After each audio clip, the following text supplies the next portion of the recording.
Des lieux où les familles sont sûres que leurs aînés seront en sécurité.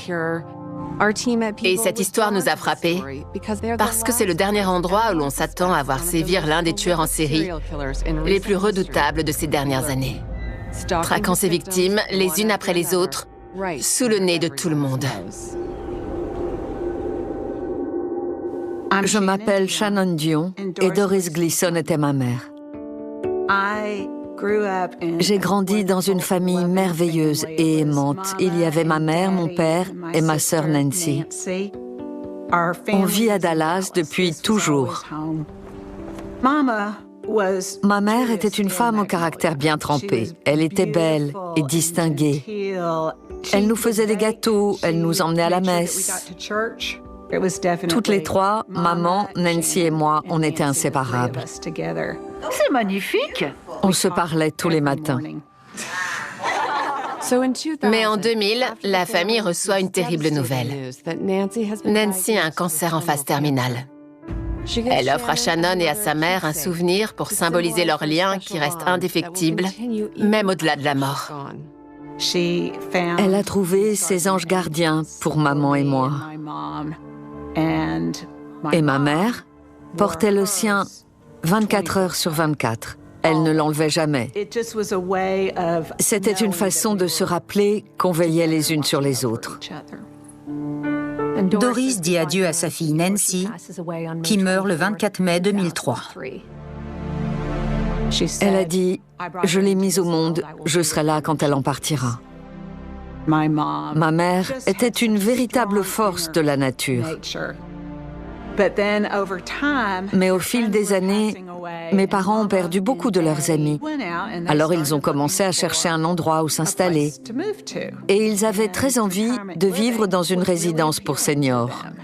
Donc, ils ont choisi le Tradition Prestonwood. C'est une résidence de luxe, avec un système de sécurité haut de gamme et tous les services dont on peut rêver. Quand mon père est mort, j'étais contente que ma mère soit là-bas, entourée d'autres veuves. Le 30 octobre 2016, Shannon part chercher Doris pour aller à la messe, comme elle le fait tous les dimanches. C'était une belle journée, du soleil, un beau ciel bleu. Je suis arrivée pour prendre maman. En général, elle m'attendait dehors sur un banc. Mais là, elle n'y était pas. Voyant qu'elle était en retard, j'ai appelé son appartement, elle n'a pas répondu. J'ai dit à l'employé de l'accueil que je n'avais pas la clé de chez ma mère et de me passer la clé de l'appartement 367. Arrivée à l'appartement, la porte n'était pas fermée à clé. Je suis entrée. La dame de l'accueil était avec moi. Je suis allée dans la chambre, pensant que ma mère devait être en train de se préparer. Et je l'appelais « Maman, tu es là ?» Et la dame de l'accueil a dit « Elle est là, elle est morte. » Ma mère était étendue par terre, à côté de la table. Je savais qu'elle était morte. J'ai compris qu'il ne restait plus que son enveloppe charnelle. La police intervient sur les décès accidentels, les overdoses et même les morts de causes naturelles, où il n'y a rien de suspect. Pour les seniors, c'est généralement lié à des problèmes de santé. Dans le cas de Doris Gleason, ils n'ont rien remarqué d'anormal. Les pompes funèbres sont arrivées et je leur ai dit que je voulais récupérer les bijoux qu'elle portait. Et ils me montrent le plan de travail de la cuisine où il y a 2 bagues. J'ai dit « Et la médaille? La chaîne avec l'ange gardien qu'elle porte tout le temps, où est-elle ?» On cherche, mais on ne la trouve nulle part. Et je ne sais pas ce qui m'a poussée à faire ça, mais j'ai regardé dans son sac. J'ai pris son portefeuille. On avait retiré du liquide le vendredi, on était dimanche matin, et il n'y avait plus rien. Et j'ai vu qu'un tiroir de la commode était ouvert. Et là, j'ai compris. Shannon découvre que la bague en émeraude de sa mère a disparu, ainsi qu'un bracelet en or, en plus de la médaille avec l'ange gardien. J'ai peur qu'on ait agressé ma mère. Quelqu'un a pris ses bijoux sur son cadavre. Mais avant que la police puisse enquêter, l'autopsie doit d'abord déterminer de quoi est morte exactement Doris. Le médecin légiste nous a dit qu'il n'avait constaté aucune blessure, rien de suspect. Le médecin légiste constate la présence de pétéchis, des taches rouges autour des yeux. Les pétéchis indiquent en général que la personne a été étouffée ou étranglée. Mais ici, elles sont attribuées à l'âge. Et le légiste conclut à une mort naturelle. La police enquête sur le vol des bijoux, mais ne trouve rien de concluant. Il y a une logique à tout, et là, il n'y avait rien de logique. Shannon doit surmonter son chagrin. Mais ce qu'il est arrivé à sa mère continue de la hanter. J'essayais de faire la part des choses dans tout ce qu'on me disait et de comprendre comment ça avait pu arriver. Qu'est-ce qu'il s'était passé? Qu'est-ce qu'il s'est passé? Je savais qu'il y avait quelque chose de louche, de pas normal, mais je n'avais pas vraiment d'arguments concrets. Je suis venue ici et j'ai promis à ma mère qu'on trouverait la vérité. Plus d'un an plus tard, à Plano, au Texas, la vie s'écoule paisiblement dans une autre résidence senior où vit Mary Bartel, 91 ans. Ma mère était la maman parfaite. Elle travaillait dur. Je suppose que tout le monde pense ça de sa mère, mais c'est vrai. Elle avait une patience à toute épreuve. Mary Bartel est venue vivre à Preston Place depuis l'Indiana avec son mari pour se rapprocher de ses enfants et de ses petits-enfants. C'était pas une maison de retraite, mais une résidence avec logement autonome. Elle y tenait et elle adorait ça. Son côté sociable s'est vraiment épanoui. Elle s'est fait plein d'amis. Elle s'impliquait beaucoup dans la vie de la paroisse. Les associations de femmes, les distributions de repas, tout un tas de choses pour aider les autres. Le lundi 19 mars 2018, Mary entame sa journée normalement. Elle se levait, allait marcher dans le quartier et elle allait à la messe tous les jours à 6h30. Ensuite, elle allait au cours de gym. Ce matin-là, ses amis l'attendent devant chez elle. Mais comme elle ne répond pas, elles entrent pour voir si tout va bien. Et elles découvrent Mary inconsciente. Les secours, j'écoute. Notre voisine. On n'arrive pas à la réveiller. À quelle adresse? C'est à l'appartement 816. Résidence Preston Place? Oui. Ok. L'ambulance est en route. Les secours arrivent à l'appartement et trouvent Mary Bartel étendue sur le lit. Elle a l'air morte, mais les ambulanciers lui prodiguent les premiers soins. Ils lui font un électrocardiogramme et constatent que son pacemaker fonctionne. Mary Bartel est vivante, mais mal en point. On lui fait un massage cardiaque et elle se réveille. Mais lorsqu'elle reprend conscience, elle ne parle ni de douleur à la poitrine, ni de chute ou de malaise. Elle dit qu'un homme a tenté de l'étouffer avec un oreiller. Sur le moment, ils se disent qu'elle hallucine et ils l'emmènent donc à l'hôpital. Les ambulanciers ne savent pas trop quoi penser parce que son appartement n'est pas en désordre. Ils ont l'impression qu'elle hallucine. Entre-temps, les enfants de Mary sont prévenus de l'incident. J'étais sous le choc. Je ne comprenais pas comment ça avait pu arriver. C'était un endroit merveilleux, plein de gens charmants, et il était 8h30 du matin. Mon frère Rick a dit au médecin, « Elle a toutes ses facultés. Si elle dit que c'est arrivé, c'est que c'est vrai. Vous devez la croire. » Les médecins se sont dit qu'il y avait peut-être quelque chose et ont appelé la police. On m'a prévenu d'une possible agression avec effraction.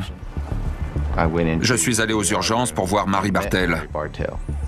C'était une femme très stoïque qui nous a parlé de façon posée et très cohérente. J'étais devant mon ordi, je voulais écrire un email et j'ai entendu quelqu'un frapper avec insistance à la porte. J'ai ouvert et j'ai vu un homme qui portait des gants verts, en caoutchouc. J'ai essayé de le repousser, mais j'ai 91 ans et il était jeune et costaud. Il a dit « Laissez-vous faire, allongez-vous sur le lit ». Elle lui obéit, s'allonge sur le lit. Il a pris un oreiller sur le lit et il me l'a plaqué violemment sur le visage. Je n'arrivais plus à respirer. J'ai cru que j'allais mourir. Je n'ai pas peur de mourir, mais pas comme ça. Les enquêteurs ne savent pas quoi penser du témoignage de Mary Bartel, car elle aurait pu halluciner durant sa perte de conscience. Mais ils espèrent qu'elle pourra leur fournir une description détaillée de l'agresseur. Vous avez pu voir s'il était blanc, noir, autre? Sa couleur de peau? Eh bien, je ne saurais pas vous dire. Elle se souvenait seulement qu'il était habillé en noir et qu'elle n'avait pas vu son visage. Elle a dit qu'elle avait ouvert la porte en regardant par terre et qu'elle avait seulement remarqué ses gants. Et tout de suite après, il lui a plaqué un oreiller sur le visage et il appuyait tellement fort qu'elle n'arrivait plus à respirer. Elle a essayé d'appuyer sur son bouton d'alerte médicale et elle a perdu connaissance. Elle est formelle. Elle a été agressée et cambriolée. Mon alliance et une autre bague que je portais à cette main ont disparu. Et une bague en diamant que mon mari m'avait offerte. Puis elle a ajouté « Mon sac a disparu, il contient mes cartes de crédit et environ 240 $. Et elle a donné le détail des coupures. Tant de billets de 20, tant de billets de 10, de 1 $. Je ne m'attendais pas à ce qu'elle donne autant de détails. Les médecins constatent qu'elle a des marques rouges sur le nez et sur la joue droite. Ils constatent également qu'elle a des pétéchis autour des yeux et que ses yeux sont rouges. Le médecin de l'hôpital a dit que ça pouvait être dû à un oreiller qu'on lui aurait plaqué sur le visage, en poussant vers le haut. Après ça, il n'y avait plus de doute. Elle avait vraiment été agressée, et exactement comme elle l'avait raconté. Le témoignage de Mary est pris au sérieux et son appartement est considéré comme une scène de crime. J'étais toujours à l'hôpital, donc j'ai demandé à un collègue de mon unité de sécuriser la scène de crime en m'attendant. Mais même avant d'avoir commencé, l'enquête va connaître un rebondissement inattendu à quelques pas seulement de l'appartement de Mary Bartel. Je m'appelle Jenny Bassett. Je suis la fille d'Anne Conklin. Ma mère était une femme bourrée de talent. Elle adorait tout transformer. Elle achetait une nouvelle maison, refaisait toute la déco et revendait quelques années plus tard. Quand elle est arrivée à Preston Place, elle n'a pas perdu de temps. Elle a redécoré son appartement en un clin d'œil. Et on allait faire les boutiques ensemble. C'était très sympa. Ce lundi-là, en mars, on avait prévu d'aller se promener. Je lui ai envoyé un SMS pour lui dire que j'arrivais. Donc, j'arrive à son appartement, je vais pour ouvrir la porte et c'est fermé à clé. Ça m'étonne. Il n'y a aucun bruit à part la télé. J'ai un mauvais pressentiment. Donc je sors mes clés et j'ouvre la porte. Et je vois ma mère, juste dans l'entrée, par terre. C'était pas normal. Rien que la position de son corps. Je me mets à hurler, je suffoque. Et je sors à reculons parce que... Je ne sais pas pourquoi je voulais pas la toucher. J'avais peur. C'est un cauchemar et je veux me réveiller. Et là, je me cogne à quelqu'un et je suis étonnée de voir que c'est un policier. Le policier était à côté pour sécuriser l'appartement de Mary Bartel lorsqu'il a entendu quelqu'un crier et est venu voir ce qu'il se passait. Il entre et je lui demande « Elle va bien? Il faut lui faire un massage cardiaque ?» Je ne sais plus s'il a dit morte ou décédée ou c'est fini. Là, j'ai senti le froid m'envahir. Je venais la chercher et elle est morte. L'appartement de Mary Bartel est le 816. Et juste en face se trouve celui d'Anne Conklin, le 817. Ça nous a surpris. On ne s'y attendait pas. Est-ce que c'est une coïncidence? Une mort naturelle? Ou est-ce que ça a un rapport avec Mary Bartel? Aucune idée. Pour l'instant, c'est une enquête distincte jusqu'à nouvel ordre. Donc, on a deux enquêtes en même temps. Ça me fait bizarre. Je ne comprends pas pourquoi ils ont mis un ruban. Pourquoi il y a 5 policiers pour le décès d'une femme de 82 ans? À première vue, tout semble en ordre chez Anne Conklin, mais sa famille relève quelques anomalies. Les choses n'étaient pas comme ma mère les laissait d'habitude. Elle ne baissait jamais les stores. Jamais. Là, ils étaient tous baissés. Et les policiers ont commencé à poser des questions. Est-ce qu'elle avait une alliance? Bien sûr qu'elle avait une alliance, oui. Elle ne l'a plus.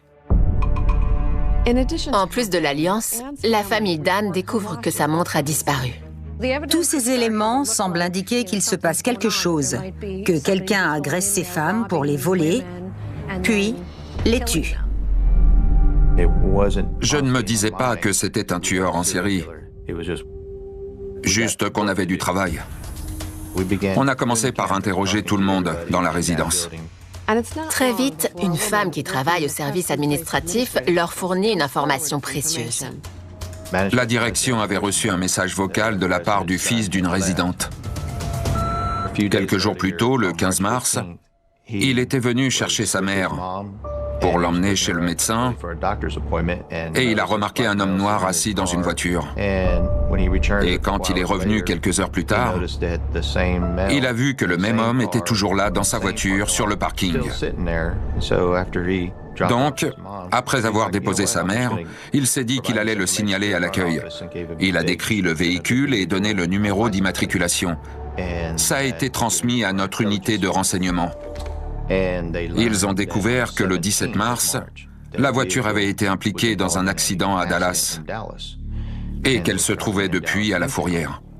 Donc ils ont demandé une copie du rapport de police et ils ont découvert que le conducteur s'appelait Billy Shemirmir. La police de Plano a vérifié les antécédents de Billy Shemirmir. Il était arrivé du Kenya en 2003. Il avait commis quelques infractions, conduite en état d'ivresse en 2010 et en 2011.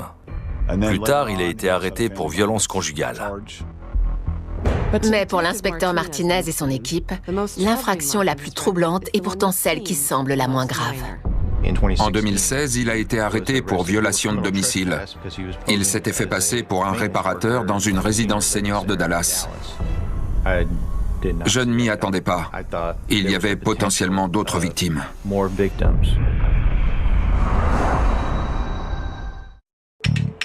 Dès le lendemain après-midi, le mardi 20 mars, la police se rend à la dernière adresse connue de Shemirmir, sur Pear Ridge Drive à Dallas, et se met en planque. Des agents ont planqué devant chez lui, en civil. Ils attendent plus de 5 heures avant d'apercevoir enfin Shemirmir. Ils ont vu Shemirmir s'arrêter à côté d'une benne aux abords de sa résidence. Il est descendu de voiture, a jeté quelque chose, puis il est remonté en voiture pour aller se garer sur sa place de parking. Les policiers le font sortir de son véhicule. Et en l'arrêtant, ils constatent qu'il a des bijoux dans sa voiture. Puis ils vont voir ce qu'il a jeté dans la benne. Ils ont trouvé une boîte à bijoux rouge. En ouvrant la boîte, ils découvrent des documents d'immigration au nom de Luttie Harris. En cherchant dans nos bases de données, on trouve une adresse non loin de là, au nord de Dallas. La police découvre que Luttie Harris est une immigrée vietnamienne âgée de 81 ans et veuve. Si Shemirmir a bien agressé Mary Bartel, alors Luttie Harris est en danger. On a reçu un appel de la police de Plano demandant à nos agents de se rendre chez Lou Harris. C'était dans un quartier très tranquille, avec très peu de criminalité. Ils ont frappé à sa porte pour voir si tout allait bien. La porte d'entrée est fermée à clé et ils ne voient rien par la fenêtre. Ils sont entrés par la porte de derrière, qui était aussi fermée. Et ont trouvé Madame Harris morte dans sa chambre. Très rapidement, l'inspecteur Martinez et son équipe arrivent également sur les lieux. C'était rageant parce qu'il venait de commettre un homicide et qu'on l'avait raté de peu. L'inspecteur Martinez m'explique la situation. J'ai parlé de mon enquête concernant Mary Bartel et Anne Conklin. Et j'ai dit que l'arme utilisée était un oreiller. Et je leur ai demandé de retourner jeter un œil à la scène de crime. Et évidemment, ils découvrent des traces de rouge à lèvres rose sur l'oreiller de Lou Harris. Ils apprennent de surcroît qu'elle a des pétéchis autour des yeux. La scène de crime ressemble étrangement à celle de Mary Bartel et Anne Conklin. Et les enquêteurs fouillent les autres pièces. En fouillant la maison, on a trouvé un ticket de caisse de chez Walmart dans la cuisine, datant du jour même. Ça voulait dire qu'elle était allée à Walmart le jour de sa mort. Tout s'était enchaîné très vite. On avait eu 3 victimes en moins de 48 heures. Mais là, on était quasiment sûr d'avoir arrêté la bonne personne. Maintenant, il allait falloir reconstituer les faits. On a vérifié tous les décès naturels de femmes seules, dont des objets de valeur avaient disparu. Dans la même résidence que Mary Bartel et Anne Conklin, la police découvre que Martha Williams, 79 ans, est morte 14 jours plus tôt. Et tout comme chez Mary et Anne, ses bijoux ont disparu. On a contacté les proches de Martha Williams pour leur demander s'ils avaient conservé les oreillers et les draps. Ils nous ont dit que oui. Je suis donc allé récupérer un oreiller. Je me souviens qu'il y avait une tache rouge, de rouge à lèvres. La police a désormais identifié 4 femmes qui ont été tuées ou agressées dans les 15 derniers jours par Billy Shemirmir. À Preston Place, il y a eu Mary Bartel, Anne Conklin et Martha Williams. Et chez elle, Lou Harris. Là, on a compris qu'on avait affaire à un tueur en série. Une fois Shemirmir en garde à vue, la police scientifique fouille son véhicule en quête d'indices en lien avec les meurtres présumés. Ils cherchaient des objets qui ne lui appartenaient pas et ils ont trouvé un jeu de clés dans la voiture. Ces clés étaient celles de chez Madame Harris. Ils trouvent également un autre ticket de caisse de Walmart dans sa voiture, venant du même magasin, à peu près à la même heure que le ticket de caisse retrouvé chez Lou Harris. Donc, on a envoyé un inspecteur à Walmart pour récupérer les images de vidéosurveillance. Il a visionné les images et a pu constater que Billy Shemirmir était au supermarché en même temps que Madame Harris. Sur certaines images, il est dans le même cadre qu'elle. Il prépare clairement son coup. Il chasse. Il cherche une proie. Il a probablement remarqué ses bijoux. Il a regardé ce qu'elle achetait à manger pour voir si elle vivait seule. C'était une cible facile. On le voit aussi parler à un couple de personnes âgées. Il les aide à prendre un chariot, qui les suit, tout sourire, et le couple lui sourit en retour. Ça montre à quel point il est à l'aise avec ces gens et sait s'y prendre avec eux. À quel point il arrive à les mettre en confiance avec son sourire. Je suis sûr que c'était sa tactique. Je n'ai pas croisé beaucoup d'individus comme lui dans ma vie. Beaucoup de gens commettent des crimes sous le coup de l'émotion, de la colère. Lui était très froid et posé. Je crois qu'il n'avait aucune considération pour ses victimes en tant que personne.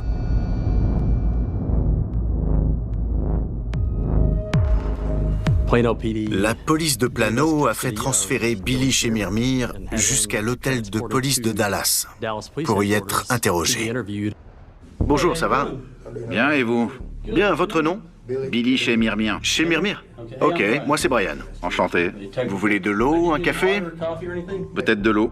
De l'eau? Ok. Avant d'interroger quelqu'un, on essaie d'en apprendre un maximum en un minimum de temps. Vous venez d'où? Kenya. Kenya, d'accord. Il m'a dit qu'il avait un fils au Kenya qui faisait des études. Vous travaillez? Non, je travaille pas parce que mon permis est suspendu pour 2 ans.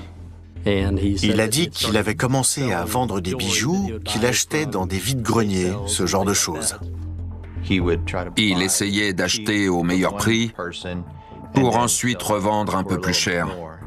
C'est comme ça que je fais. J'achète et je revends en ligne. Ok.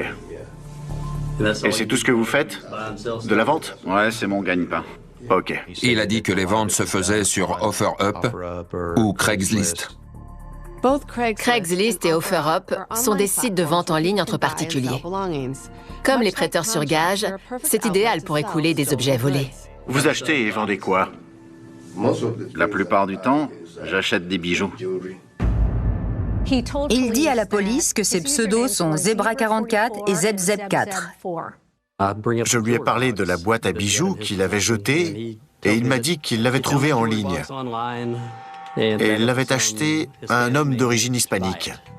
Au bord de la route. Ouais. Il n'a pas donné son nom? Non. Ni son numéro? Non. C'est ce que je dis. Comment vous l'avez rencontré? Comment je l'ai rencontré? C'est à cause de ce genre de réponse qu'on savait qu'il racontait des bobards, qu'il mentait. Oublions ce monsieur hispanique. On sait qu'il n'existe pas, ok?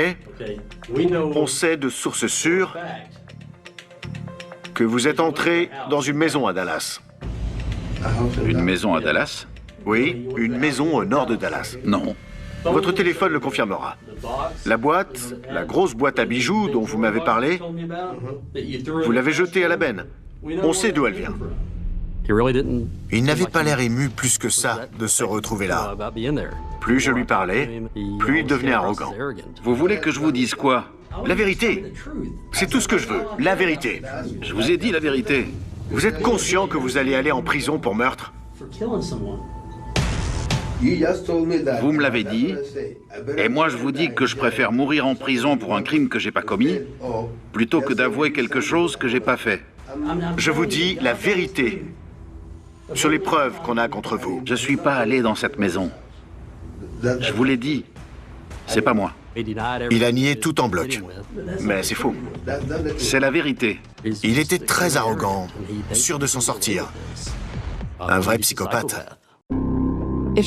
Puisque Shemir Mir refuse de parler, la police espère que son téléphone sera plus bavard. On a réquisitionné son téléphone, on a regardé ses messages et on a vu qu'un numéro l'appelait souvent. Donc on a vérifié qui c'était. Lorsque l'inspecteur Tabor appelle ce numéro, il découvre l'un des aspects les plus sordides de cette affaire. J'ai fait ce numéro et j'ai demandé pourquoi ils avaient appelé plusieurs fois. Et une femme m'a répondu « J'essaie de contacter Billy, notre aide à domicile. » Je lui ai dit « Il ne viendra pas aujourd'hui. Il a été arrêté. » Mais elle ne tarissait pas d'éloges à son sujet. Elle l'adorait. Elle était ravie de ses services et de la façon dont il s'occupait de son mari. Il travaillait pour ces gens qui lui faisaient confiance et pensait le plus grand bien de lui et n'imaginait pas une seconde qu'il puisse faire ça. Mais lui se fiche bien d'eux. Tout ce qui l'intéresse, c'est combien il va revendre leur alliance avant de passer à autre chose. Et la plupart du temps, ça ne lui rapporte pas grand-chose. Il ne gagne pas des fortunes en entrant par effraction, en tuant quelqu'un et en lui volant ses bijoux. 200 $ par-ci, 1000 $ par-là. Mais ça ne lui suffit pas de les voler. Il faut aussi qu'il les tue.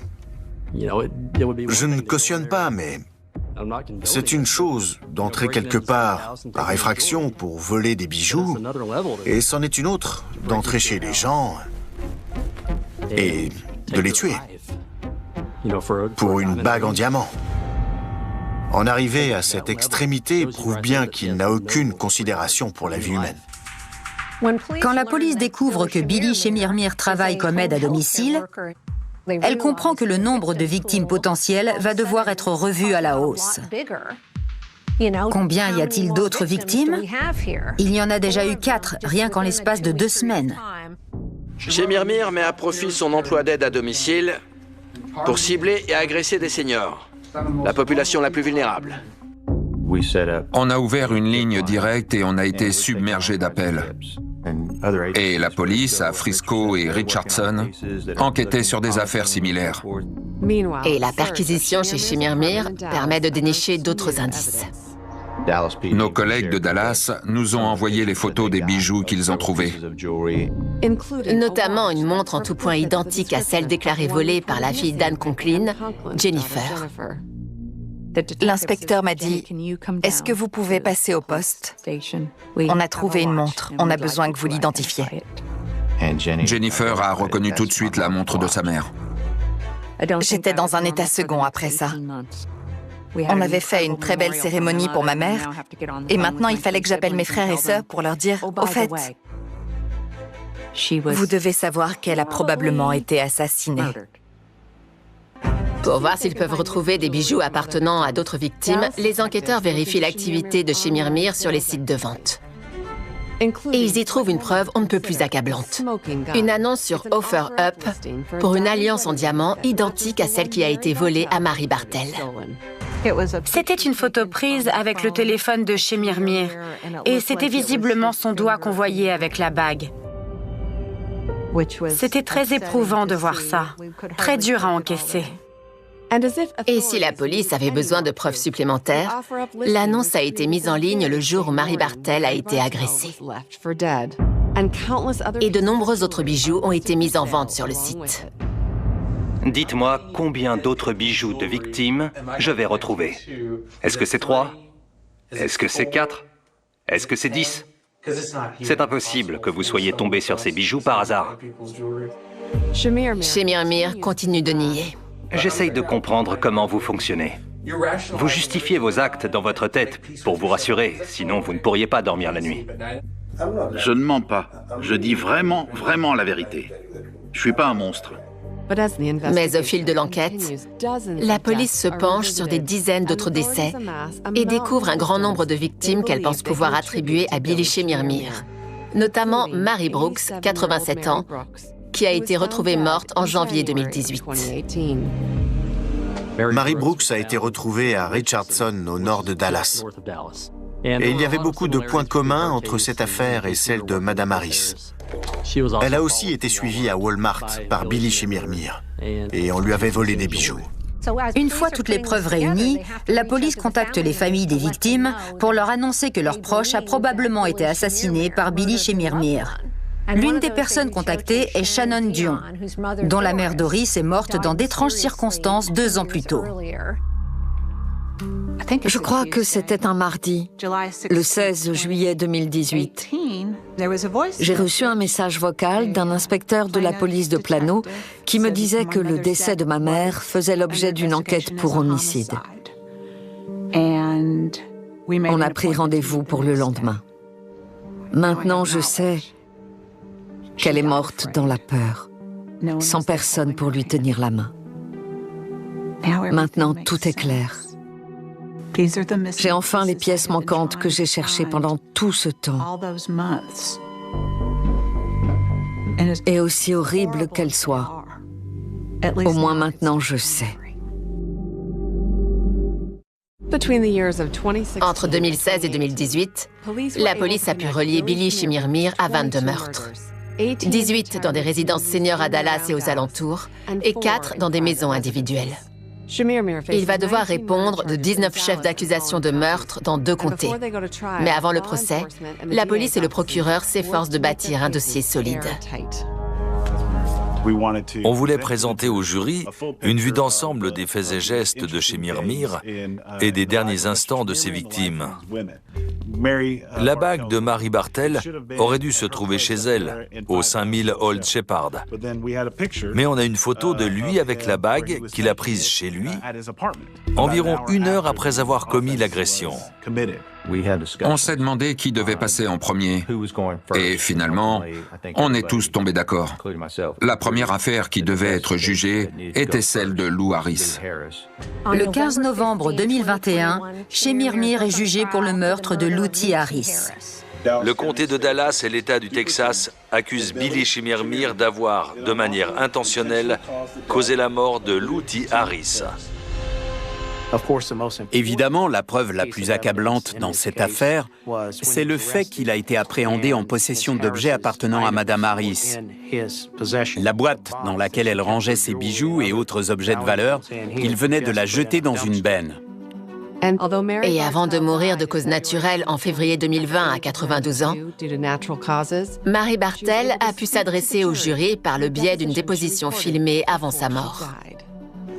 Je m'appelle Mary A. Bartel. J'ai tout de suite compris quand j'ai vu ces gants en caoutchouc vert, d'abord que je n'aurais pas dû ouvrir la porte, et ensuite que j'étais en grand danger. Sa déposition a permis de redonner une voix à toutes ces femmes qui ont été victimes de Billy Shemirmir. Il est entré dans mon appartement et il a dit « Laissez-vous faire, mettez-vous sur le lit ».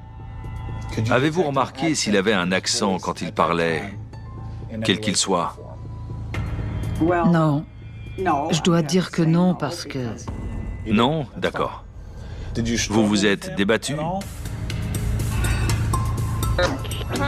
J'ai fait ce qu'il m'a dit parce que je savais que je n'aurais pas le dessus sur lui physiquement. Et bien sûr, dès que je me suis couchée sur le lit, il a plaqué un oreiller violemment sur mon visage et ma poitrine. Il s'appuyait de tout son poids et je n'arrivais plus à respirer. L'accusation présente également les images vidéo de Walmart. Monsieur Shemirmir et Luthi Harris sont tous les deux passés à la caisse vers 15h27 cet après-midi-là, en même temps. Elle est passée à une caisse et lui à une autre. Tous ces éléments l'accablent et prouvent sans l'ombre d'un doute que c'est bien lui qui a tué ces femmes. Pourtant, le jury met plusieurs jours pour délibérer. Et lorsqu'il ressort, c'est le coup de théâtre. On est sous le choc, totalement effondré. Le procès a été ajourné. Les jurés ont dit au juge qu'ils ne parvenaient pas à atteindre un verdict.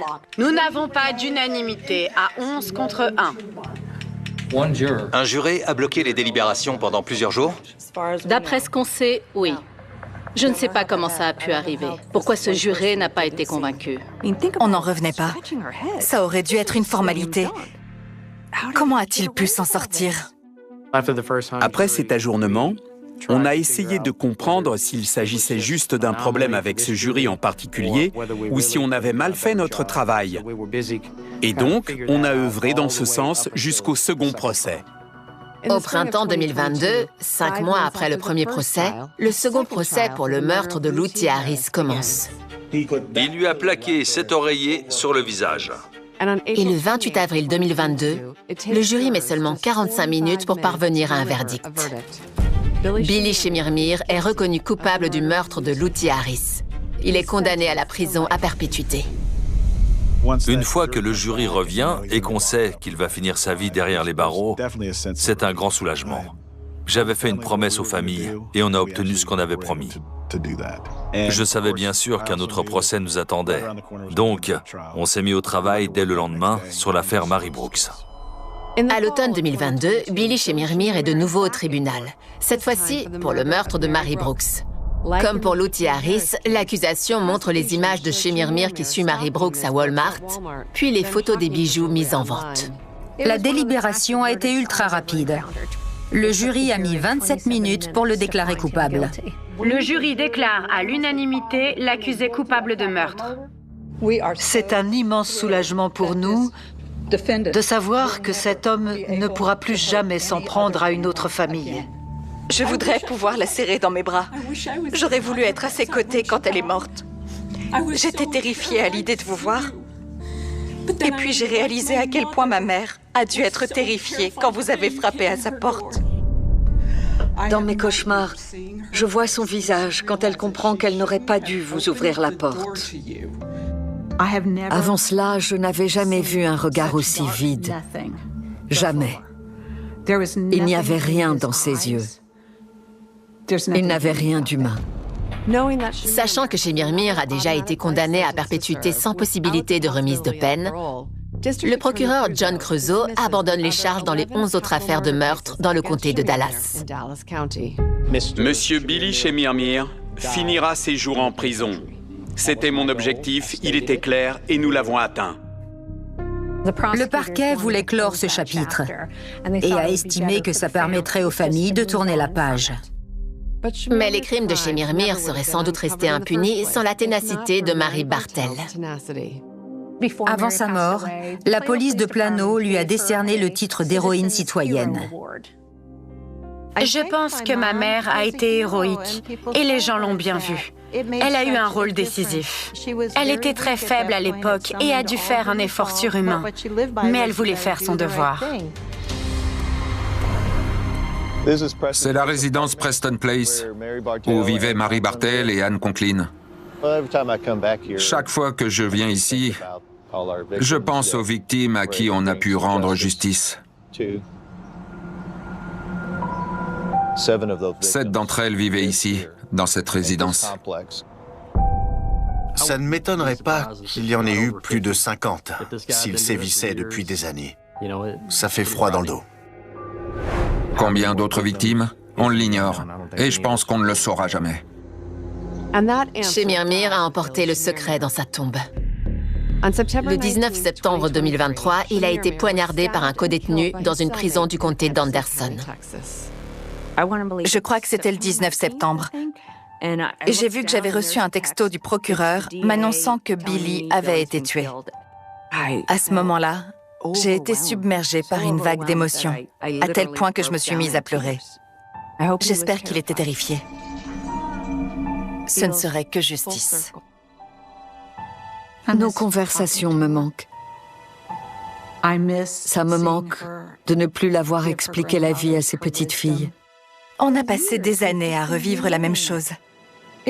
Ça m'a fait de la peine de faire votre connaissance et d'apprendre ce qu'il vous était arrivé. Et en même temps, c'était comme une espèce de cocon réconfortant. Oui. Ça m'aide de pouvoir vous parler. Oui. Shannon Dion a depuis réuni d'autres proches de victimes et des experts pour combattre les prédateurs comme Shemirmir. Sauvegarder la sécurité de nos seniors, ou SOSS, a été créé dans le but d'améliorer la sécurité dans les résidences pour personnes âgées et de sensibiliser sur la vulnérabilité des seniors. Est-ce qu'il y a une pierre qui garde une porte entrouverte? Est-ce que les gens portent un badge prouvant qu'ils travaillent bien là? Je veux tellement empêcher que ça arrive à quelqu'un d'autre. Si j'apprends que ce genre de chose est arrivé quelque part et que je n'ai pas pu l'empêcher, on l'a vécu et on ne le souhaite à personne. Je ne veux pas qu'une autre maman, une autre grand-mère vive un tel drame.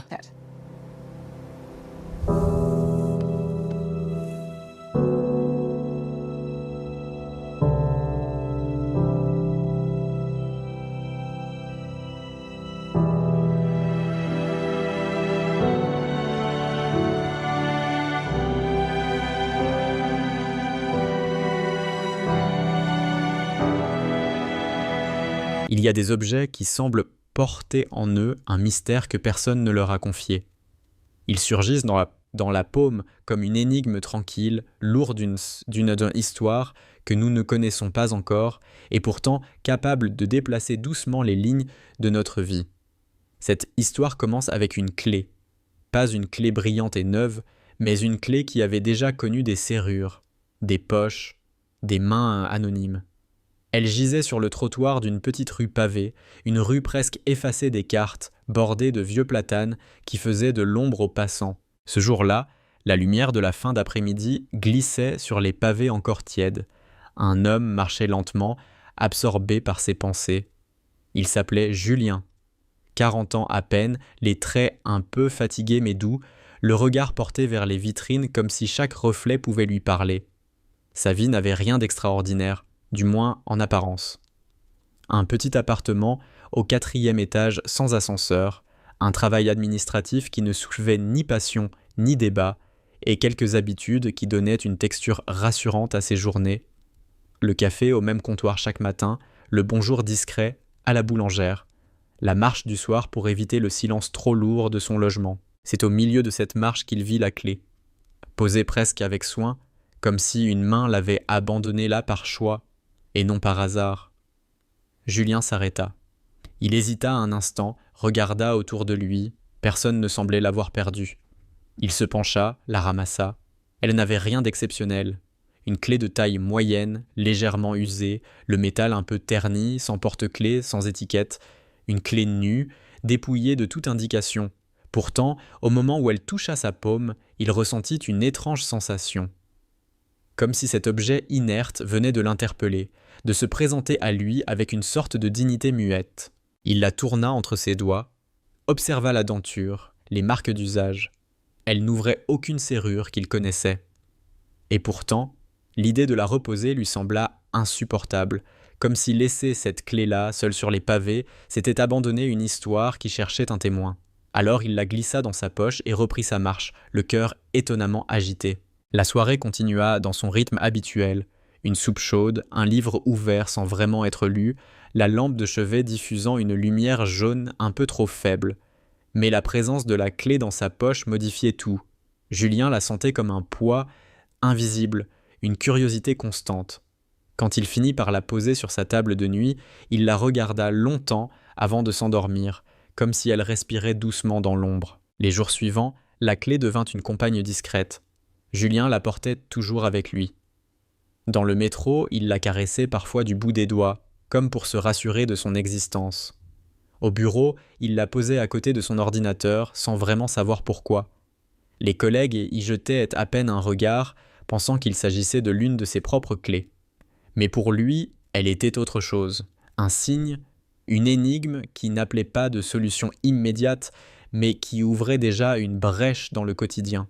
Un soir, en rentrant plus tard que d'habitude, il fit un détour par un vieux quartier qu'il fréquentait rarement. Les façades y étaient plus anciennes, les portes massives, parfois ornées de heurtoirs en forme de lion. Julien ralentit, observa. L'idée lui vint d'essayer la clé. Ce n'était pas une démarche rationnelle, aucune chance qu'un hasard si grandiose existe. Mais il la sortit quand même de sa poche, approcha la clé d'une serrure sombre et usée. La clé n'entra pas. Sur la deuxième porte, non plus. Sur la troisième, elle resta dehors, rejetée par le métal. Pourtant, chaque tentative remplissait Julien d'une émotion étrange, entre excitation et mélancolie. Comme si chaque refus lui rappelait que cette clé n'était peut-être pas faite pour ouvrir une porte matérielle, mais autre chose, de plus intime. Dans les semaines qui suivirent, cette clé devint un fil conducteur. Julien s'était mis à marcher davantage, à explorer des ruelles oubliées, des impasses qu'il n'avait jamais remarquées. Sa vie, autrefois réglée, s'emplissait de détours imprévus. Il croisait des visages, entendait des fragments de conversation, voyait des gestes qui, sans la clé, seraient en passé inaperçus. La clé, muette dans sa poche, lui ouvrait paradoxalement le regard. Un soir de pluie, alors que le vent chassait les passants, Julien entra dans un petit café qu'il ne connaissait pas. L'endroit sentait le bois humide et le café moulu. Il s'installa au fond, près d'une étagère couverte de livres usés. En cherchant un roman au hasard, il laissa tomber la clé par mégarde. Elle roula doucement jusqu'au pied d'une femme assise à la table voisine. La femme la ramassa. Elle devait avoir une trentaine d'années, les cheveux attachés à la va-vite. Un manteau, encore mouillé par la pluie. Elle examina la clé, leva les yeux vers Julien. « C'est à vous ?» demanda-t-elle. Sa voix n'était pas intrusive, mais teintée d'une curiosité douce. Julien acquiesça, un peu troublé. Il la remercia, reprit la clé. Elle sourit, puis retourna à son thé. Mais le lien était créé. La clé, encore une fois, avait provoqué une rencontre. Julien hésita, puis se lança dans une conversation. Leurs mots se firent hésitants, comme deux étrangers qui cherchent un terrain commun. Elle s'appelait Claire. Graphiste indépendante, elle venait souvent dans ce café pour travailler loin de son appartement trop silencieux. La clé l'intriguait. Quand Julien lui expliqua qu'il l'avait trouvée et qu'elle n'ouvrait aucune de ses serrures, elle rit doucement. « Alors c'est une clé sans serrure », dit-elle, presque comme une évidence. Ce nom resta suspendu entre eux, comme une petite vérité qu'ils venaient de partager. Julien ne savait pas encore que cette rencontre allait transformer sa perception du monde. Mais ce soir-là, en rentrant chez lui, il sentit que la clé venait de franchir une étape. Elle n'était plus seulement un objet. Elle devenait un pont. Il continua à voir clair. Pas chaque jour, mais assez souvent pour que la routine perde sa rigidité. Il parlait de tout et de rien. De leur lecture, de leurs souvenirs d'enfance, des rêves qu'ils ne disaient pas à d'autres. La clé était souvent posée sur la table entre eux, comme un témoin muet. Parfois, Claire la prenait dans ses mains, la tournait, comme si elle essayait d'imaginer la serrure qui lui correspondrait. « Tu sais, » dit-elle un soir, « peut-être que cette clé n'a pas besoin de serrure. Peut-être qu'elle est juste là pour rappeler qu'on n'a pas toujours besoin d'ouvrir des portes physiques, qu'on peut ouvrir autre chose, à l'intérieur. Julien resta silencieux, touché par ces mots. Il comprit que ce petit objet insignifiant avait commencé à lui révéler une vérité plus profonde, que parfois, ce que nous trouvons dans la rue n'est pas une perte matérielle, mais un appel à regarder autrement. Ainsi, la clé s'inscrivait dans sa vie comme un symbole. Et derrière chaque journée banale, chaque geste répétitif commençait à se dessiner une lumière nouvelle, faite de liens invisibles et de douceur partagée. Les jours d'hiver s'étaient installés avec leur lenteur grise, et pourtant Julien ne voyait plus le temps comme avant. Ses pas dans les rues semblaient suivre une autre cadence, moins mécanique, presque habitée par une attente invisible. La clé était toujours là, posée sur sa table de chevet la nuit, dans sa poche le jour, parfois dans la main de Claire, lorsqu'ils se retrouvaient au café. Elle n'avait toujours pas trouvé de serrure, et peut-être n'en trouverait-elle jamais, mais son rôle grandissait d'une manière subtile. Elle les rassemblait, elle donnait un prétexte à des conversations qu'aucun d'eux n'aurait osé amorcer sans ce petit objet silencieux. Une fois, Claire lui proposa de marcher avec elle dans un quartier où elle aimait flâner. C'était un dimanche, le ciel portait une lumière froide mais claire, et l'air sentait la pierre humide. Ils déambulèrent parmi des rues étroites, bordées de façades anciennes, aux volets délavés. Claire marchait d'un pas léger, parfois en avance, parfois en retrait, comme si elle voulait laisser à Julien l'espace de s'approprier ce lieu qu'elle connaissait déjà. Devant une porte particulièrement massive, usée par le temps et ornée de clous rouillés, elle s'arrêta. « Et ça y est ici », dit-elle avec un sourire. « Peut-être que c'est celle-là. » Julien sortit la clé, la présenta à la serrure. Comme il s'y attendait, elle refusa d'entrer. Mais au lieu d'un sentiment de déception, il éprouva une étrange gratitude. Ce simple geste d'essayer ensemble, de partager l'échec sans tristesse, était déjà une victoire. Ils riaient doucement, comme deux enfants jouant à deviner le secret d'une énigme insoluble. Ils continuèrent leur marche, et cette fois Claire lui parla de son enfance, d'une maison au bord d'un champ, d'un père qui travaillait trop, et d'une mère qui laissait toujours une lumière allumée dans la cuisine pour que le retour ne soit jamais sombre. Ces mots étaient simples, mais Julien les accueillait comme un trésor, car derrière chaque souvenir se cachait une part de tendresse, même dans les manques, même dans les absences. Il remarqua alors que Claire avait un don particulier, celui de poser ses phrases comme on pose des fleurs sur une table, sans fioriture, mais avec un soin invisible. Elle transformait la banalité en confidence. Et lui, qui d'ordinaire parlait peu, se surprit à lui raconter aussi des fragments de sa vie.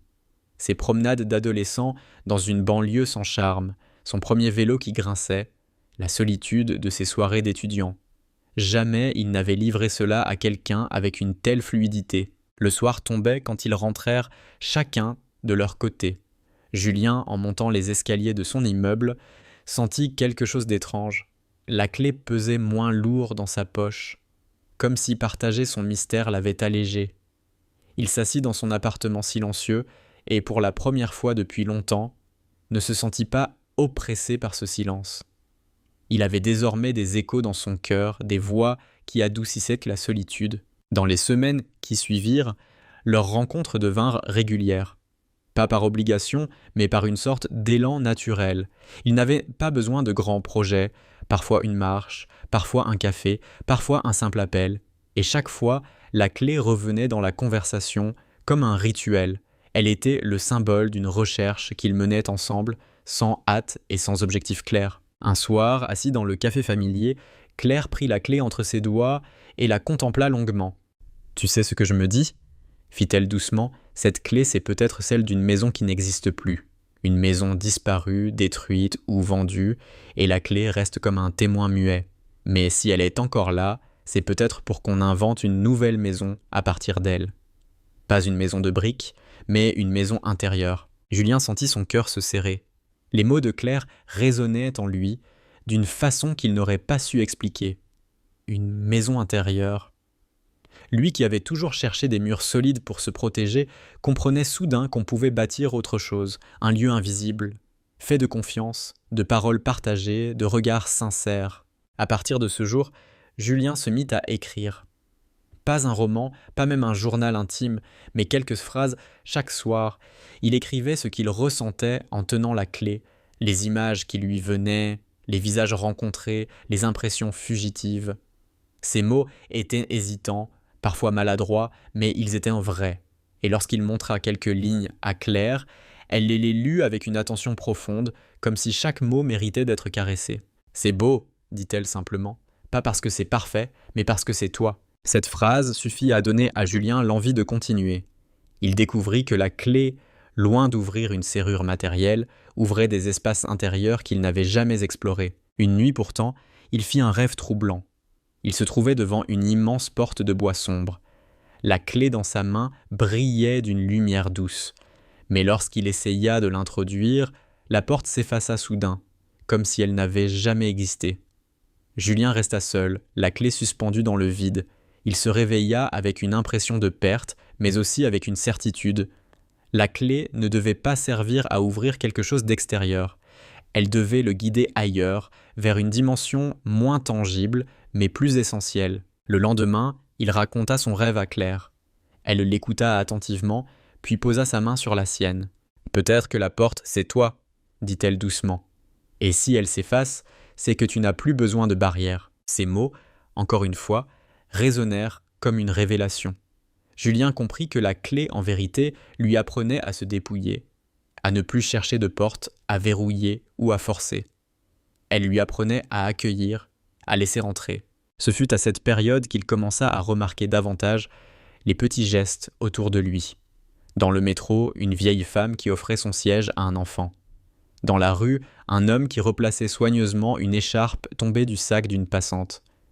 À l'épicerie, le sourire fatigué mais sincère de la caissière. Des gestes infimes, mais qui formaient une trame invisible reliant les êtres. Julien les observait comme s'ils étaient des miracles quotidiens, des éclats de bonté qui rendaient le monde habitable. Et chaque soir, en rentrant, il posait la clé sur la table et murmurait presque inconsciemment « Merci ». Merci à cet objet muet de lui rappeler que l'humanité se tissait de ces instants fragiles. Un soir de février, alors que la neige commençait à tomber en silence sur les toits, Claire l'invita chez elle. Ce fut une étape nouvelle, franchir le seuil d'un espace intime. L'appartement était modeste, décoré de dessins, de plantes vertes, de petites lampes aux abat-jours colorés, rien de luxueux mais une atmosphère chaleureuse, presque protectrice. Julien posa la clé sur la table basse, comme il le faisait toujours. Claire sourit en la voyant. « Tu sais, dit-elle, j'ai l'impression qu'elle fait déjà partie de nous. Comme un membre discret de notre histoire. » Ils partagèrent un repas simple, des rires, un silence confortable. Et dans ce silence, Julien comprit que la clé avait accompli quelque chose d'invisible. Elle avait ouvert une porte qui n'existait pas sur un plan matériel, mais qui battait dans leur cœur. Les jours rallongeaient peu à peu, et dans la lumière hésitante de mars, un parfum de renouveau s'installait. Julien marchait plus souvent qu'avant, sans véritable destination, simplement porté par l'élan tranquille de ses pensées. Chaque pas semblait désormais résonner différemment, comme si le pavé lui-même avait une texture nouvelle, moins dure, plus accueillante. La clé, toujours dans sa poche, ne tintait pas seulement contre la doublure. Elle vibrait en lui comme un rappel constant qu'il n'était plus seul dans ses errances silencieuses. Un après-midi, Claire lui proposa d'aller dans un petit marché aux puces installé au bord de la rivière.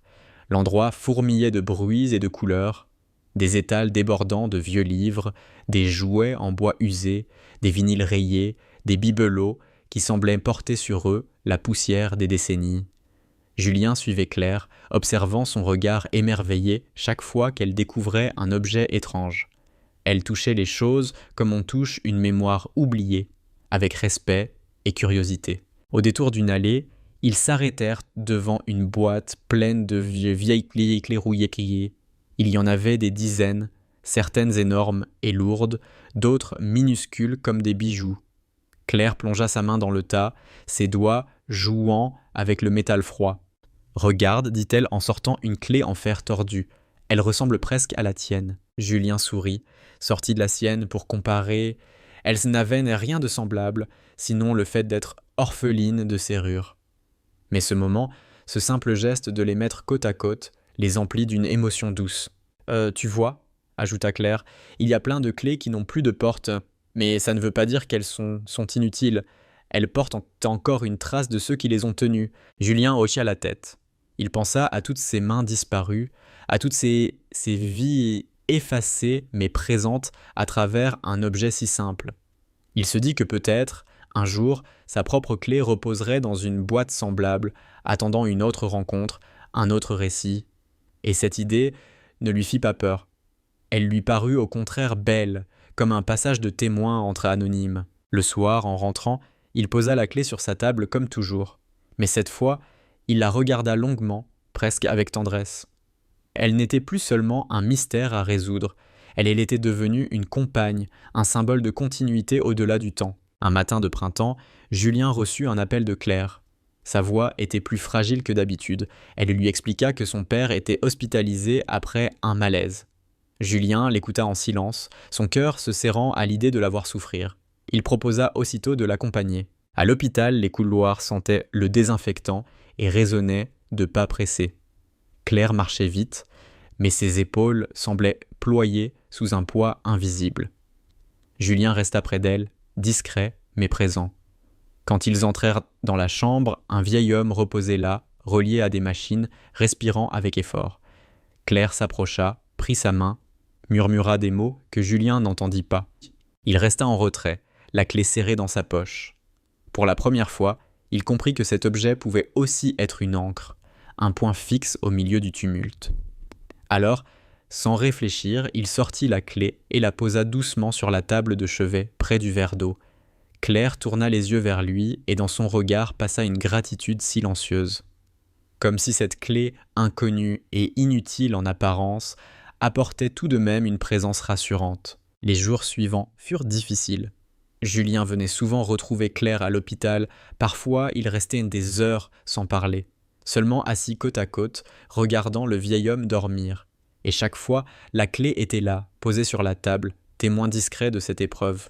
Elle n'ouvrait rien, mais elle reliait, comme toujours. Un soir, alors qu'il quittait l'hôpital, Claire s'arrêta sur le trottoir. Ses yeux brillaient de fatigue et de larmes contenues. « Tu sais, » dit-elle d'une voix basse, « cette clé, elle m'aide. Je ne sais pas pourquoi, mais quand je la vois, j'ai l'impression qu'il y a encore une porte qui peut s'ouvrir, quelque part, même si je ne sais pas où. » Julien ne répondit pas. Il posa simplement sa main sur la sienne. Dans le silence de la rue, ce geste valait toutes les phrases. Le printemps avança, et l'état du père de Claire s'améliora lentement. Les visites se firent plus courtes, moins angoissées. Un jour, alors qu'ils sortaient ensemble de l'hôpital, Claire proposa d'aller marcher au bord de la rivière.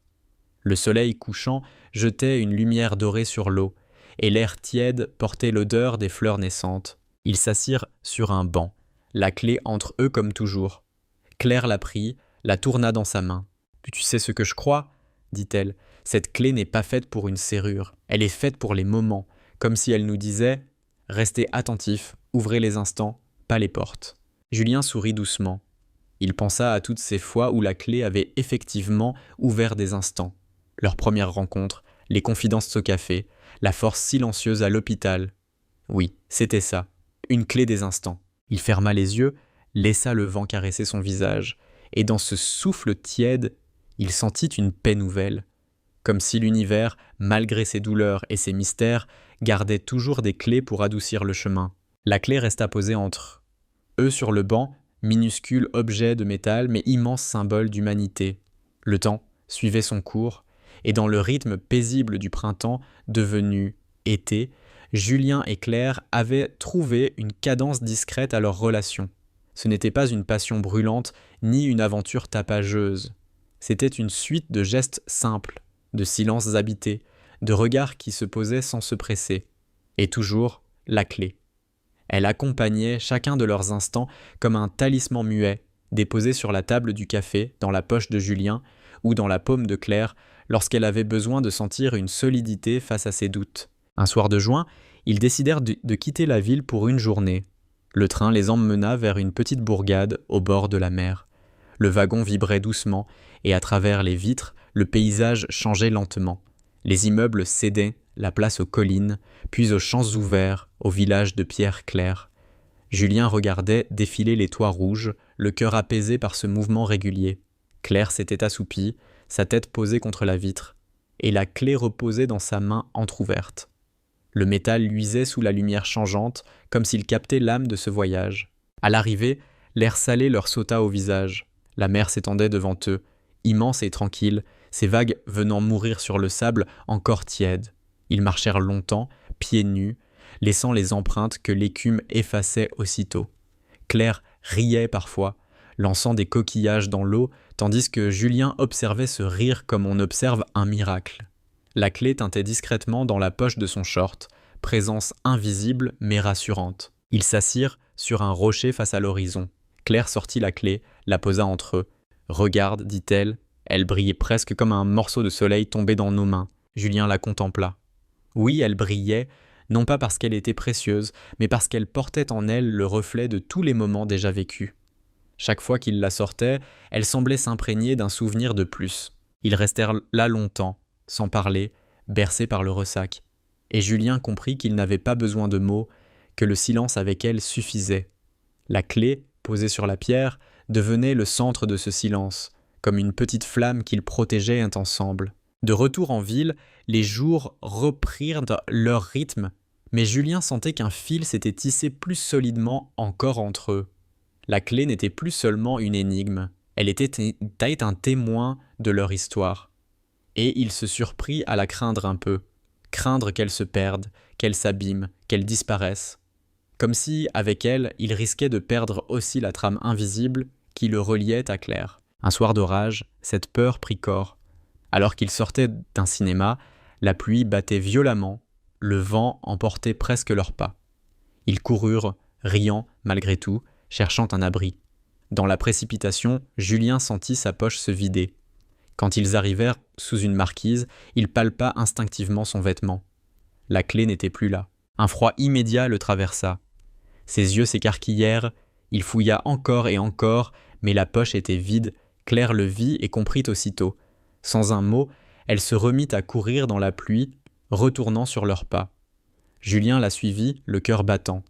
L'eau leur collait aux vêtements, la rue brillait de flaques qui reflétaient les lampadaires. Ils cherchaient à tâtons, leurs regards balayant le sol inondé. Enfin, ce fut Claire qui la trouva. La clé gisait au milieu de la chaussée, près d'une grille d'égout à 2 doigts d'être engloutie. Elle la ramassa d'un geste vif, la serra fort dans sa main, puis elle la tendit à Julien, trempée mais intacte. Le soulagement fut immense. Julien sentit une vague de gratitude l'envahir au point qu'il en eut les larmes aux yeux. Ils restèrent là, sous la pluie, immobiles, la clé entre leurs mains jointes. Ce n'était pas seulement un objet retrouvé, c'était comme si on leur avait rendu un morceau de leur lien, une preuve tangible que certaines choses, même fragiles, choisissaient de rester. Cette nuit-là, Julien posa la clé sur la table de chevet comme toujours, mais il la contempla longtemps avant d'éteindre la lampe. Il se dit que perdre la clé aurait été comme perdre une partie de lui-même, de ce qu'il construisait doucement avec Claire. Et il comprit aussi qu'il n'avait pas seulement peur de perdre un objet. Il avait peur de perdre l'élan qu'elle avait fait naître en lui, cette capacité nouvelle à voir la beauté dans les gestes les plus infimes. Les semaines passèrent. L'été avançait, lourd parfois, éclatant d'autres fois. Les soirées se faisaient plus longues, et souvent ils les passaient ensemble, à marcher, à cuisiner, à partager de petites choses qui devenaient des rituels. Claire peignait parfois en silence, pendant que Julien écrivait quelques lignes. La clé était posée là, sur la table, comme un troisième compagnon qui assistait à leur vie. Un soir d'août, Claire invita Julien à une fête de quartier. Les habitants avaient décoré la place de guirlandes lumineuses, de lanternes colorées. Les enfants couraient partout, les musiciens faisaient danser leurs notes dans l'air chaud. Julien n'aimait pas les foules, mais cette fois, il se sentit porté par la joie simple de la communauté. Il observa Claire danser avec des voisins, son sourire illuminant la nuit, et il comprit encore mieux ce qu'elle avait voulu dire. La clé n'ouvrait pas une porte matérielle, elle ouvrait des instants, des liens, des espaces d'humanité. Plus tard dans la soirée, une vieille dame du quartier remarqua la clé que Julien tenait distraitement. « Quelle belle clé, dit-elle, elle a l'air ancienne. Vous savez, certaines clés n'ouvrent plus de portes, mais elles gardent toujours une mémoire. On dit qu'elles portent chance à ceux qui les trouvent. » Julien sourit doucement. Ce qu'elle disait, il le savait déjà au fond de lui. Cette clé portait chance, oui, mais pas comme un gris-gris. Elle portait chance parce qu'elle lui avait appris à regarder autrement, à accueillir l'imprévu, à se laisser toucher. Cette nuit-là, en rentrant, Julien posa la clé près de son carnet. Il écrivit longtemps, jusqu'à sentir ses mots devenir presque des murmures. Il écrivit sur la pluie, sur la peur de perdre, sur le miracle de retrouver. Il écrivit sur les guirlandes lumineuses et sur le rire de Claire. Et il termina par une phrase simple. « Cette clé n'a pas de serrure, mais elle a ouvert ma vie. » Il referma le carnet, souffla sur la lampe. Et dans l'obscurité douce, la clé semblait encore briller comme un cœur discret qui battait au rythme de leur humanité partagée. L'automne s'installa doucement, comme une main posée sur l'épaule. Les feuilles prenaient des couleurs ardentes, le vent avait cette fraîcheur qui invite au repli, et les jours raccourcissaient avec une lenteur qu'on sentait jusque dans les corps. Pour Julien, chaque saison avait désormais une intensité nouvelle, comme si la clé, toujours là, lui avait appris à observer plus finement. Les nuances des arbres, le bruit de la pluie sur les vitres, le parfum du pain chaud dans la rue. Tout avait pris une densité qu'il n'avait jamais vraiment goûtée auparavant. Claire aussi vivait ces changements avec une sensibilité accrue. Parfois, elle invitait Julien à marcher sous les arbres du parc, ramassant des feuilles qu'elle glissait dans un carnet. Elle disait que chaque feuille était une lettre du grand livre de la nature et que les garder, c'était comme écrire un poème sans mots. Julien l'écoutait, fasciné par cette manière qu'elle avait de donner une âme aux choses. Un soir de septembre, ils étaient assis dans le petit café où tout avait commencé. La clé reposait, comme toujours, entre leurs tasses. Claire la prit dans sa main, resta silencieuse un long moment, puis, presque à voix basse, elle dit « Tu sais, parfois j'ai peur qu'elle nous échappe, comme si elle portait un secret trop fragile qu'on pourrait perdre si on ne faisait pas attention. » Julien la regarda et dans ses yeux, il lut un mélange de tendresse et d'angoisse. Alors il posa sa main sur la sienne, recouvrant la clé. « On ne la perdra pas, dit-il doucement, parce qu'elle est déjà en nous. » Ces mots apaisèrent Claire. Elle sourit, et le silence qui suivit fut léger comme une caresse. Les semaines passèrent, et un jour, Claire invita Julien à rencontrer sa mère. L'idée l'intimida d'abord, mais il accepta. Ils prirent le train jusqu'à une petite maison, entourée d'un jardin aux herbes folles. La mère de Claire les accueillit avec une chaleur simple, le visage marqué mais lumineux. Sur la table, elle avait disposé un repas fait de plats traditionnels que Claire lui avait décrits 1000 fois. Pendant le repas, la conversation se déroula naturellement. On parla d'enfance, de souvenirs, de recettes. À un moment, la mère de Claire remarqua la clé posée à côté de l'assiette de Julien. « C'est drôle, dit-elle. Mon père en avait une qui lui ressemblait. Il disait toujours qu'une clé ne perd jamais son rôle, même si on ne trouve plus la serrure. » Julien et Claire échangèrent un regard, comme si cette phrase, sortie de la bouche d'une génération précédente, venait confirmer ce qu'ils pressentaient depuis longtemps. La clé n'était pas seulement un objet, mais une mémoire qui se prolongeait, une sagesse qui traversait le temps. En rentrant, dans le train bercé par le roulis, Claire posa sa tête sur l'épaule de Julien. La clé reposait entre eux sur la banquette. Elle semblait vibrer avec le mouvement comme un battement de cœur régulier. Julien ferma les yeux et un sentiment profond de gratitude l'envahit. Il n'avait pas connu beaucoup de certitudes dans sa vie, mais celle-ci s'imposait doucement. Cette clé les avait réunis, et plus encore, elle leur avait appris à regarder ce qui reliait les êtres au-delà des portes visibles. L'automne avança, avec ses journées plus courtes, ses matins froids. Un soir, Claire arriva chez Julien avec une surprise. Elle tenait une petite boîte en bois qu'elle posa sur la table. « C'est pour ta clé, dit-elle. » La boîte était et simple, mais finement ouvragée, avec un couvercle qui glissait en douceur. Julien y déposa la clé avec un respect presque solennel. Elle n'était plus jetée au hasard. Sur une table de chevet, elle avait désormais un écrin, comme une relique fragile qu'on protège. « Tu vois, dit Claire, même si elle n'ouvre rien, elle mérite un refuge. » Julien la regarda, ému. Il comprit que ce geste allait au-delà de l'objet. C'était une manière de dire que ce qu'ils partageaient avait une place, une valeur, une continuité. Les jours suivants, Julien se surprit à ouvrir la boîte chaque matin, comme on ouvre une fenêtre. La clé reposait là, immobile, mais il avait l'impression qu'elle lui soufflait chaque jour une invitation à la douceur, à l'attention.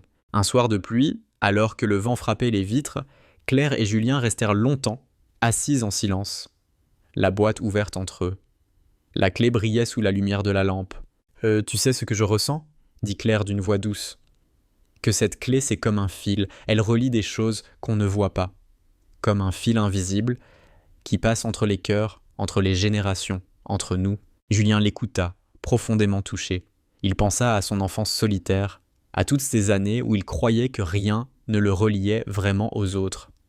Et maintenant, grâce à une clé trouvée sur un trottoir, il découvrait que l'humanité n'était faite que de fils invisibles, qu'il suffisait d'apprendre à les voir. Ils restèrent là longtemps, écoutant la pluie, la clé posée comme un centre lumineux dans l'obscurité. Et Julien comprit que la clé n'avait pas besoin de trouver une serrure, parce qu'elle avait déjà ouvert ce qu'il y avait de plus précieux. La capacité de sentir, de partager, d'aimer. L'hiver s'installa comme une couverture lourde, enveloppant la ville de son froid, silencieux. Les vitres se couvraient de buée, les pas crissaient sur les trottoirs givrés, et les mains cherchaient instinctivement des poches profondes pour se réchauffer. Pour Julien et Claire, cette saison fut différente des précédentes. Moins de promenades, moins de fêtes, mais davantage de soirées tranquilles, passées dans la lumière tamisée d'une lampe, à partager des repas simples et des silences habités. La clé, désormais gardée dans sa petite boîte de bois, avait pris une nouvelle place dans leur rituel. Chaque soir, ils l'ouvraient ensemble, comme on ouvre un livre sacré. Parfois, ils ne faisaient que la contempler. Parfois, ils la prenaient dans leurs mains, la passant de l'un à l'autre, comme un fil invisible de chaleur. Elle devenait une flamme discrète dans la grisaille des jours froids. Un soir de décembre, alors que la neige tombait en silence derrière les vitres, Claire arriva chez Julien avec le visage marqué par une fatigue inhabituelle. Elle s'assit sans un mot, et Julien comprit aussitôt que quelque chose pesait lourdement. « Les nouvelles de mon père ne sont pas bonnes, » murmura-t-elle. « Les médecins disent que son cœur est fragile, qu'il faudra s'attendre à d'autres épreuves. » Sa voix tremblait. Julien prit sa main, resta silencieux, mais son regard disait tout. Puis il alla chercher la boîte, l'ouvrit, posa la clé dans la paume de Claire. « Elle est là, » dit-il doucement. « Elle sera toujours là. » Claire serra la clé fort contre sa poitrine, comme si ce petit morceau de métal pouvait lui donner la force de continuer. Des larmes coulèrent lentement sur ses joues, mais elle n'avait rien de désespéré. Elle semblait plutôt libérer un trop-plein de peur et de tendresse mêlée. Dans les semaines qui suivirent, Julien accompagna souvent Claire à l'hôpital. Les salles blanches, les couloirs au néon froid, les odeurs de désinfectants devinrent familiers, mais chaque fois, il glissait la clé dans la poche de son manteau et elle devenait son talisman.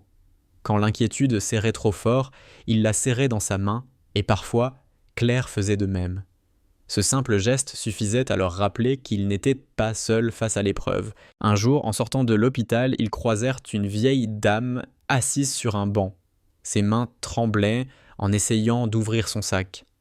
Julien s'approcha, l'aida à boutonner le fermoir récalcitrant. Elle le remercia avec un sourire fatigué.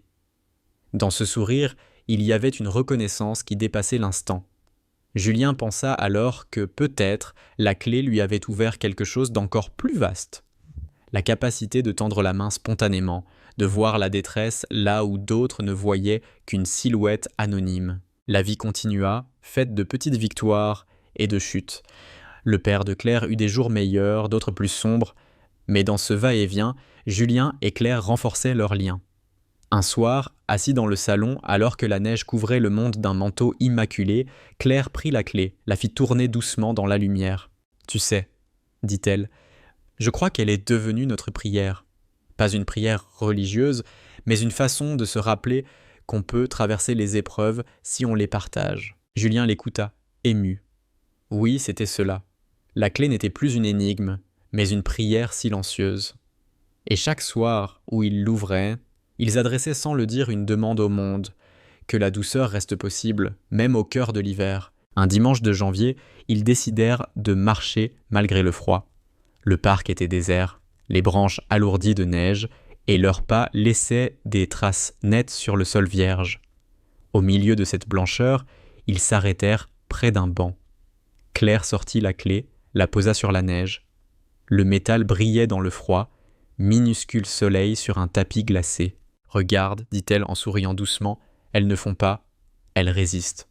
Comme nous. » Ils restèrent là, silencieux, regardant la clé posée sur la neige. Puis Julien la reprit, la réchauffa dans sa main, et il sentit qu'elle battait presque comme un cœur. L'hiver passa lentement, comme une épreuve à franchir, mais jamais ils ne perdirent cette habitude. Chaque jour, ouvrir la boîte, poser la clé au creux de leurs mains et laisser ce geste simple leur rappeler qu'ils appartenaient l'un à l'autre et au monde par une trame invisible de tendresse et d'humanité. Le printemps revint, effaçant peu à peu la morsure de l'hiver. Les bourgeons se déployaient timidement sur les branches, les oiseaux faisaient entendre leurs premiers chants matinaux et la ville reprenait des couleurs qu'on croyait perdues. Pour Julien et Claire, cette saison avait une résonance particulière. Elle n'était pas seulement le retour de la lumière, mais la preuve qu'après la rigueur et la fatigue des mois passés, la vie savait renaître. Un matin, ils ouvrirent comme toujours la petite boîte en bois. La clé reposait là, tranquille, marquée de leur histoire. Julien la prit dans sa paume, la regarda longuement. « Tu te rends compte ?» dit-il doucement. « Voilà des mois qu'elle est avec nous. Elle n'a jamais trouvé de serrure, mais elle a ouvert tellement de choses. » Claire hocha la tête. Elle la prit à son tour et ses yeux se remplirent d'une tendresse lumineuse. « Oui, elle nous a ouvert à nous-mêmes. Et peut-être qu'elle n'avait pas d'autre mission. » Ils restèrent silencieux, habités par une gratitude simple. La clé n'était plus un mystère à résoudre. Elle était devenue une évidence. Une compagne de route, un rappel qu'il existe des objets qui portent en eux plus que du métal, qui deviennent des symboles d'humanité. Un soir d'avril, ils décidèrent de retourner dans le quartier où Julien l'avait trouvé pour la première fois. Les pavés brillaient sous la lumière dorée du couchant, et les platanes, encore nus, laissaient deviner la promesse des feuilles à venir. Julien s'arrêta à l'endroit exact où il s'était penché pour ramasser la clé. Le souvenir lui revint avec une netteté troublante. Son hésitation, sa curiosité, cette impression étrange d'être choisi par un objet perdu. Il sortit la clé de sa poche, la montra à Claire. « C'était ici. Si je ne l'avais pas ramassée, je ne t'aurais peut-être jamais rencontré. » Claire sourit doucement, ses yeux brillants. Alors ce n'était pas un hasard. Peut-être que la clé cherchait quelqu'un qui puisse la porter jusque-là. Ils restèrent debout un moment, regardant le sol, les passants, la vie qui continuait. Julien pensa que parfois, les plus grands bouleversements commencent par un geste minuscule. Ramasser ce que d'autres auraient laissé, croire à l'importance de l'insignifiant. Les jours passèrent, et le père de Claire connut une accalmie. Il put rentrer chez lui, affaibli mais vivant.